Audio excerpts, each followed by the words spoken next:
What's up guys, Josh here, and today I just want to kind of go over a little bit about my off season with my nutrition and training and give you a little bit of detail before we actually go into my leg session.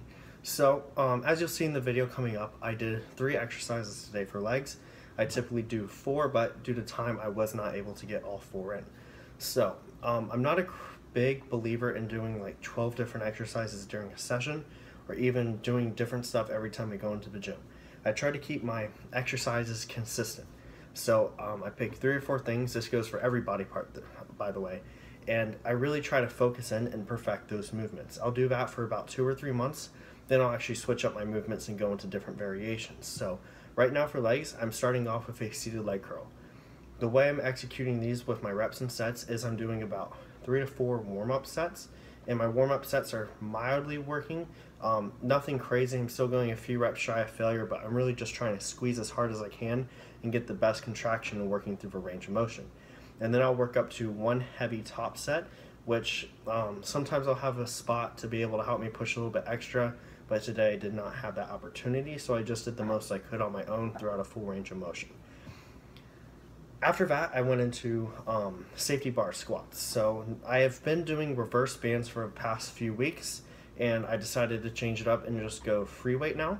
But today I actually threw on knee wraps because I am also preparing for a powerlifting competition in February where I have to compete in knee wraps. So I just got to get used to doing the wraps again because it is a technique to learn. So I'll probably do every other session right now with knee wraps and the other sessions obviously without. Eventually I'm going to switch from safety bar over to just a regular back squat bar with the power bar, and I'll start really practicing that when the meet gets closer to learn the movement properly and make sure I can hit my goal. Hopefully, God willing, a 700-pound squat.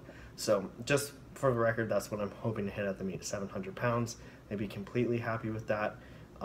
Every other lift I don't care about. I just want to hit a 700-pound squat.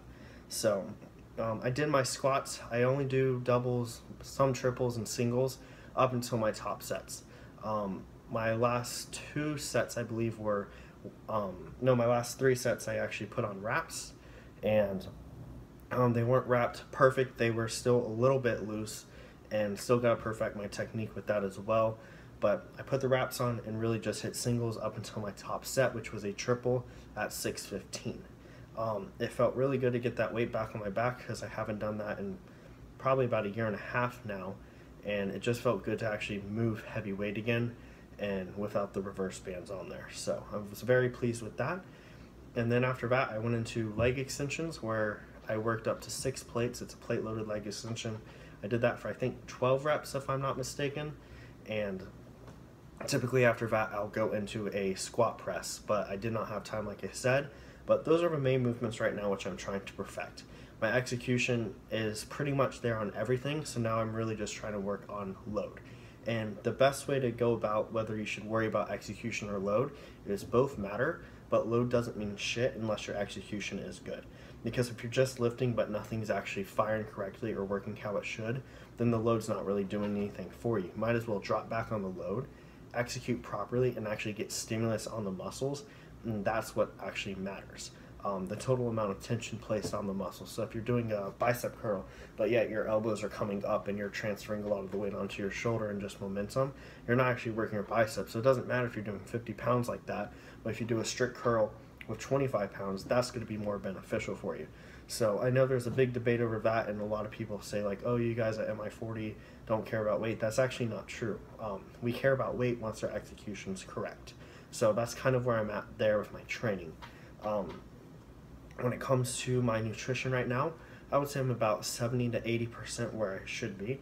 So 70 to 80% of my day I'm actually hitting my meals how I should. There is that given 20 to 30% where I do eat whatever I want. So I'm not eating completely terrible, but you know, I enjoy going out to eat. If I want to go get sushi, I might get a fried roll with the rest of my rolls or something.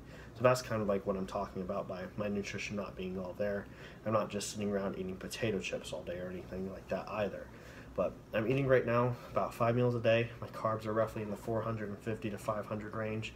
I'm getting about, I think I do 8 ounces of protein most meals throughout 5 meals. So whatever grams that comes out to, I don't know the exact macros. I just know how much protein per meal I'm supposed to be intaking, and my fats, I believe, are around like the 80 to 90 gram range last time I calculated. So pre-workout, or around my workout, I don't do any carbohydrates pre. I do an intra carbohydrate powder. I do just the isocarb by Man Sports, and I do 30 grams of that, along with BCAAs, EAAs, glutamine, and citrulline during my training. And then post-workout, I'll do a high-carb meal, low-fat with high protein. So that's kind of how I'm structuring my meals Peri workout. And I truthfully, I love it. I haven't done carbs pre-workout in a very long time, probably over a year now. And I believe it's a game changer as far as how I feel in the gym, my performance, and not crashing and getting super, super hungry by the end of my workout. Because I used to slam a bunch of beef and rice prior, and midway through I'd be starving again or just start feeling sluggish. And now that I don't do that, I feel great. So that's it's been a big help for me. And there is some research behind like having a no carb pre-workout and even no carb breakfast making you feel better throughout the day. So I do both of that. I usually do 2 meals before I train. Both of those are typically no carb, just protein and fats, and then I do like pretty much my carbs backloaded throughout the rest of the day. So that's kind of where my nutrition's at the moment, and kind of where I'm at with my training as well.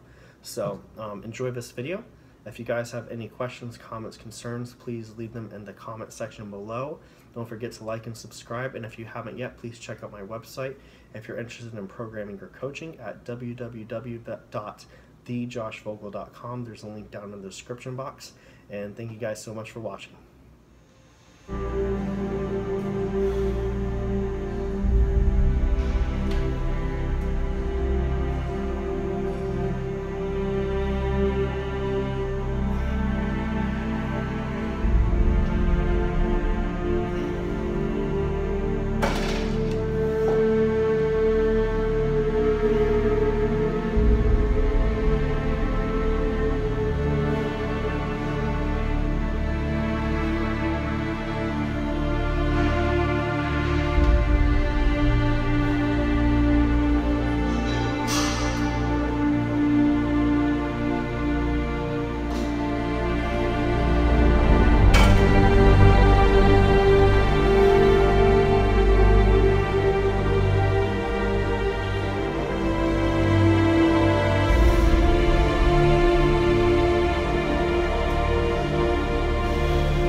Finish to the top. Finish to the top, Josh. Come on. One more. Come on.